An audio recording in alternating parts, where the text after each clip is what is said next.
Elhamdülillahi Rabbil alemin. Vessalatu vesselamu ala Resulihi Muhammedin ve ala alihi ve ashabihi ecma'in. Ve eşhedü en la ilahe illallah vahdehu la şerike leh. Ve eşhedü enne Muhammeden abduhu ve resuluh. Bütün alemlerin, bütün dünyalarına yurttan bari düşüyor. Allah subhanahu ve teala hamd senemiz bulsun. İki dünyaya rahmet buluş yanmış Peygamberimiz sallallahu aleyhi ve sellem'e көңіл түлерден шыққан сауабы шәрифлеріміз ерішсін. Һәм бұл изге жұма күнлерінде жұма намазларына жиылған барша дин қардашларымызға Аллаһтан рахмәтләре булсын. Elhamdülillah cemaat, biz Müslümanlar Allah Teala'ны tanıyız, Allah Teala'ya ышанабыз.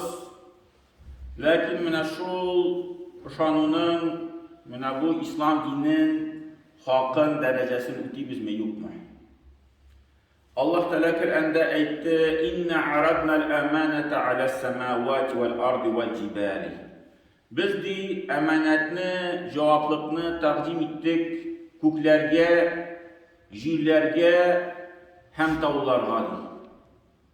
Biren tafsirlerdekiler biren takdim ettik. Başta kökke, kök bilen Allah Teala işleşti, kökler bilen. Mina şundi emanet var. Şunu istigizge alasız mı yok mu? Şunda فَأَبَيْنَا deyip Allah Teala aytdı. Karşı kile yok, biz öz istigizge bunu almayız. Anlara Allah Teala jirge aytdı. Bütün şu jidi kat jir deyip ayttılar Kur'an'da. Şu bütün katlarga aytdı. Öz istigizge bu emanetli cevaplıkını alasız mı yok mu? Jirler aytdı, yok alamayız.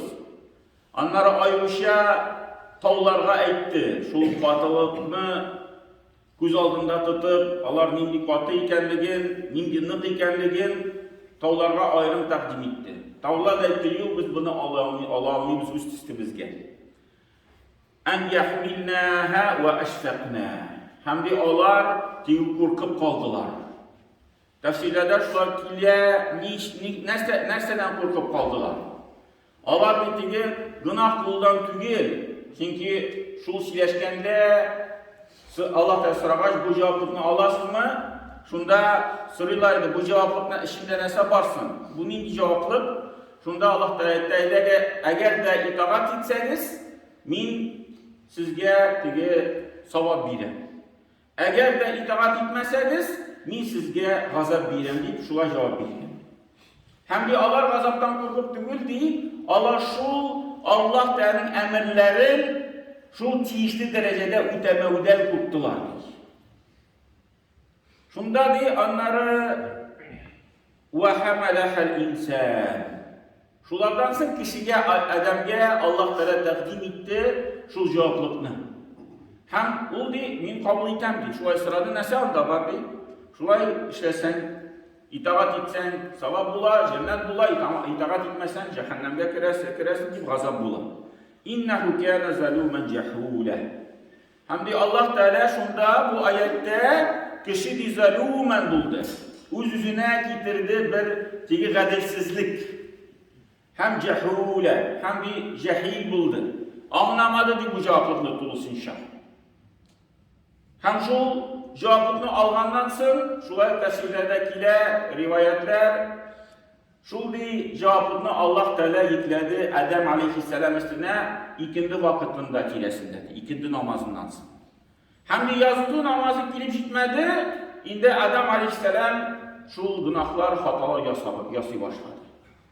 Zalûmen cehûle. Mine biz de cemaat şu bir halde kalmayıp, mine biz Müslümanlar Allah Teala'nı tanıdık, Kur'an kitabını tanıdık da hem şu zalûmen cehûle dereceye girmeyik.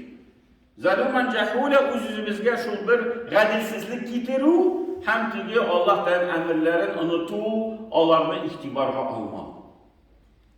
Şimdi birinci derece cevaplık elbette cemaat Allah Teala karşında. Onu kuşkan eybirlerin ütev, farzların ütev, itaat etu, o indi birinci cevaplık. Mesela kişi onu işli, tırışa, üzerine bir şimdi yol aldı da, min meşitke yiyeyim, namazlar okuyayım, tırışam deyip, şunu işlerge tırışa. Lakin cemaat bu vakitlerde ikinci derece ihtibarsız kala. Ул инде менә шул таулар, җирләр ни өчен каршы килделәр, шул фарызын тиешле дәрәҗәдә үтә алмыйбыз дип. Менә безнең җәмәгать шул динебез каршында да җаваплык бар.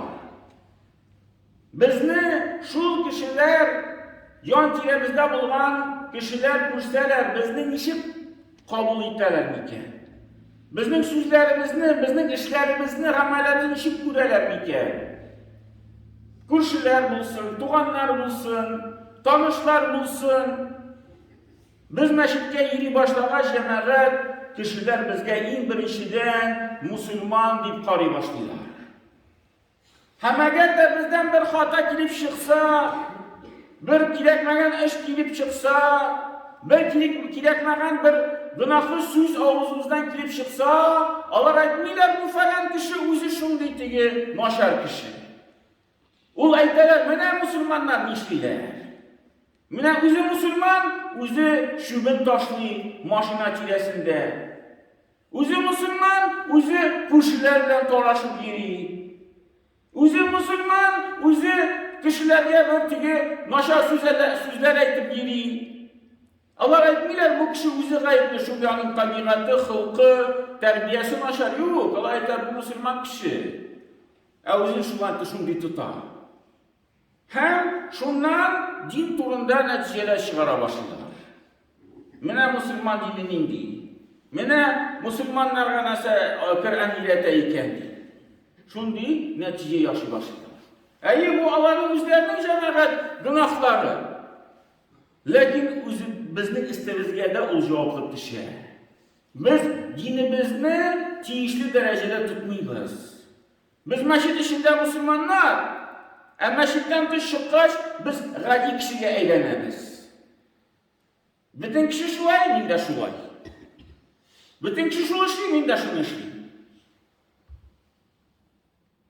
Өченче дәрәҗә җәмәгать, аны да без игътибарсыз калдырабыз. Шул кешеләр алдында җаваплык. Беренче Аллаһ Тәгалә каршында, икенче дин каршында, өченче кешеләр каршында. Ничек ул җәмәгать, менә без мусульманнардан кешеләргә карата фақат яхшылык кына эшләргә тиеш. Күп вакытта җәмәгать без, мәсәлән, беренче дәрәҗәне тотабыз.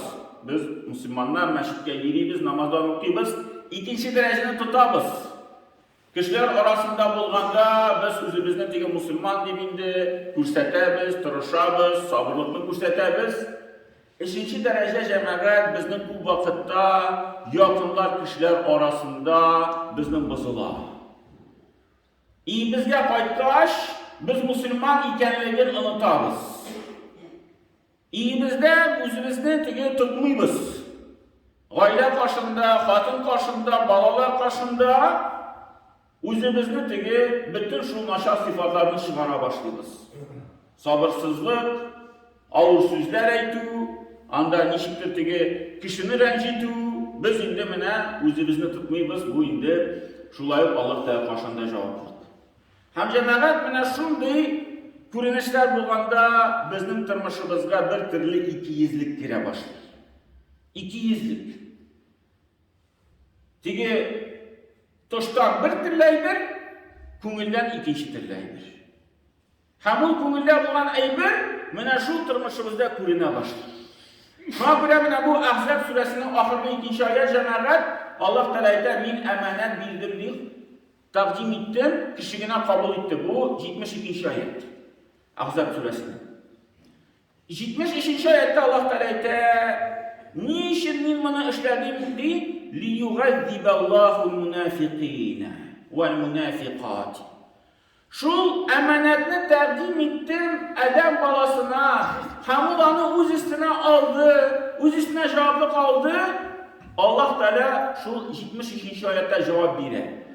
Kişilərini di, şul kişilər arasında münafik ir kişilərini, həm münafik xatın qız kişilərini gazab qılır işi. Şul əmanət cəməqət biz onu nişi öz üstümüzdə alabız, şul bizni göstərdə, biz münafiklar mı, ya ki müminlər mi? Çünki Allah Teala şul davamında şu cavab ayta şulay. Münafiklarını, il kişilerini, hem münafiklarını, hatın kızlarını gazap kılır için. Birinci münafiklarını koyan. Vel müşrikîn vel müşrikâti. Şirk kılgan il kişilerini, hem şirk kılgan hatın kızlarını gazap kılır için.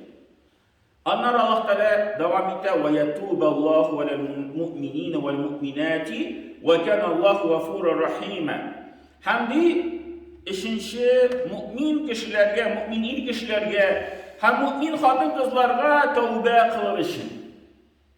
Günahların gafu etir için. Ve kânallâhu gafûran rahîmen. Hem Allah Teala gafu etişi, hem rahimli. Müneccemler bu ayette Allah Teala birinciden münafiklarını iske alır. Mine bu emanetinin xatarlığına de kişi şu emanetini dürüst ütemişe mine şu dereceye kirip gitirgen mümkün münafik derecesine. Hem münafik diyen bir cemaat bir xatar mesele. Hatta galimler aytalar mine Kur'an'ı di okuğanda 17 surede 30 sure Medine suresi şunların 17'sinde de Allah Teala münafiklar turunda silir. Yartısından kubrekinde 17'sinde münafiklar turunda silir. Hem de eğer de ihtibar etseniz Allah Teala Kur'an'ı Bakara suresi şu 3 türlü kişiler turunda silir. Birinci mümin kişi turunda iske alır, onları kafirlerini iske alır, onları münafiklar turunda anlatır. Şu bir Bakara suresinin şu ayetlerini sanab alsan bir birinci ayetlerini aladı 20 ayet sure başında. Şu 20 ayetin eşisi bir mümin turunda, mümin kişiler turunda, müminlerin sıfatı turunda. Namaz okuyorlar, gayb kişilerge aşanalar, Allah tügüsün işler. Onları 2 ayet kiledi kafirler turunda. Allah da anlatır.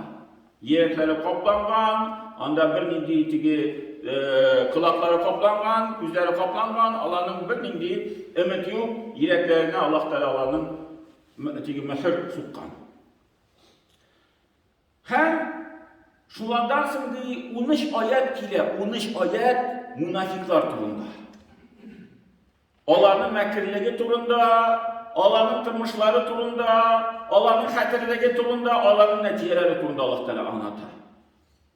Mene, bundan bir kurene nindi şu münafikliğinin hatırlığı var kişiye. Mümin turunda 3 ayet, kafir turunda 2 ayet, 13 ayet münafiklar turunda, Allah'ın tırmışları turunda. Hem yukarına tüvü cemaat, sahabeler şu nifak ağırlığından korkup duralar idi.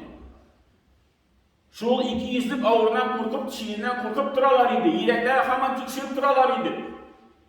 Yılap giriler idi Medine şehri boyunca bu ayetler ine münafiklar turunda. Allah Teala şuların turunda sili hem sahabeler tutarlı birden yükmeykensin. Yılap giriler Medine boyunca birisinden şaşalar da sinişler bilirsin diye. Tün ortasında. Benim de yüreğimde 200'lik kirip çıktı diye. Nişik indi o? Mene diyeyim, Peygamber yanında oturganda bir türlü halde diye. O silegende, yüreğimde iman bir türlü halde diye. Onun yanına çıkıp gitkeş betirler ki üzgere yürek diye. Bütün ellerini fikirler kire başladı yürekte. Bu iki şeyde tutar minde de şul bit. O da cevap vere, iki baralı Peygamber yanına. Ömer radıyallahu anhu, ikinci halife, Peygamber vefat bulgandan sonra bir sahabe var idi. Koysuna Peygamberimiz sallallahu aleyhi ve sellem aytıp koydu bütün münafikların isimlerin, şu Medine'ye eşmişi isimlerin. Peygamberimiz sır saklavışı deyip onun kuşamatı buldu, sır saklavışı. Hem şu Peygamberimiz sallallahu aleyhi ve sellem vefat bulgandan sonra Ömer artından girdi. Benim isimimle etmedi mi sırf Peygamber şu bir sırtta yok benim ismim. Bu tüzdü de onları indi bir abduravaş etti. Yük inanda gitminden bitemeyen beylenmedi. Bu sahabe aşulanı. Şunda Ömer indi tınışlanıp gitti şundan sonra. Lakin artından kalmadı. Her vakitte yıldı artından. Min yük mu olsun bir sırtta? Beni aytmadın Peygamber. Benim turda silemedin mi şu bir sırtta 200'lük bir sırında? Şu yük deyip etkeşkine tınışlandı biraz dedi. Mine cemaat bu oğlunun şirin hatari. Şuna göre bizge ayrılışa bu meseleni kararga kirek. Hem indi cemaat kengeşler yüzünden mında indi galimler eteler şu avruğa kırmaz için in birinçten zikrini unutmazka. Allah Teala ayette ve la yezkurunallaha illa qalila. Münafiklerin iske alganda Allah Teala iske alsalar da bir az iske alalar. Şuna göre tırmışımızga indi mine ütken cumanda şundan tunda işledik zikirge ayrışa ihtibar etilge. Her vakitte tilimiz her vakitte tili yuş bulup tısıp gelmez etken boyunca zikirden. İkinciden cemaat dua kılganda mine şul hatırların iste tutup ayrışa dua kılabız ya Rabbim yüreğimizni ikiyüzlükten sakla. Şul şiirden sakla yüreğimizge şul şiir kirmesin deyip Allah Teala müracaat ederiz. Hem indi cemaat şulayı kübrek farzlar kılı, kübrek şul nefil gıybetler kılı. Hem indi ayrışa bir kengeş var alimlerden, sahabelerden kile İbn Mas'ud aytdı, şu jirlav diyen, gine, şu jirlar indi, jirlarga bir ihtibar bilmezke. Çünkü jirlar şu nifakını, iki yüzlük ağırlığını, su üstünlükünü üstürgen gibi üstürüp turadı yüreklerde. Bu indi sahabelerden şimdi kengeşler kiler, şuna göre cemaat, mine şu aybirlerini iste tutup, Allah da bizge nasip etsin, mine şu turmuşumuzni dös ettirip alıp barıp, Allah da bilgen emanetlerini dös ettirip, şulay anlap, turmuşumuzga kirtip, indi şu tövbe etip günahlarımızdan Allah Teala rada ete, tövbe etseniz min sizge şu gafu etirmin diye, hem indi tövbe etirişimle şu yüreklerimizni ikiyüzlükten de saklarga kiler. Barakallahu lana ve lakum fil Kur'an-ı Azim, nefa'na ve iyyakum bil ayati ve zikril hakim, innehu huve cevalil kerim ve semiyul dua.